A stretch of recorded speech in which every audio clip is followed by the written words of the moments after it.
వెళ్ళి శివ ప్రదక్షిణం చేసి మీరు ఏమీ చెప్పకండి. మీరు చెప్పగలిగినంతసేపు శివాలయం అరుగు మీద కూర్చుని శివ శివ శివ శివ శివ శివ ఇదొకటే. ఒక 42 రోజులు ఈ దరిద్రాన్ని మీ కష్టాలని అనుభవించి చూడండి అన్నారు. మీరు నమ్ముతారా? ఆ వ్యక్తి నా దగ్గరికి వచ్చి నా జీవితంలో ఆశించని రీతిలో నా జీవితానికి ఒక కొత్త మలుపు తిరిగిందండి, నేను వరంగల్ వెళ్ళిపోతున్నాను, నేను సెటిల్ అయిపోతున్నానని చెప్పాడు. ఆ వ్యక్తే నాకు ఈ మధ్యనే మళ్ళీ ఫోన్ చేసి, కోటేశ్వరారు ఇప్పుడు నేను ఎంత ఆనందంగా ఉన్నాను అనండి, ఒక్కసారి మీరు ఏమైనా వరంగల్ వస్తారేమిటండి ఉపన్యాసాలకి, మీ దర్శనానికి వద్దాం అనుకుంటున్నాను, నేను కూడా కాకినాడ అన్నాడు.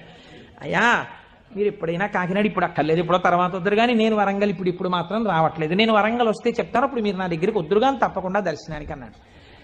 కళ్యాణి అందులో అంటారే ఏతి జీవంతిమానందో నరం వర్ష శతాదపి అంటుంది సుందరకాండ. 100 ఏళ్ళు బతికిన వాడు శుభాన్ని చూస్తాడు. అందుకే తొందరపడి ఏదో సమస్య ఉందని ఆత్మహత్యలు చేసేసుకుంటాం ఇలాంటి మాటలు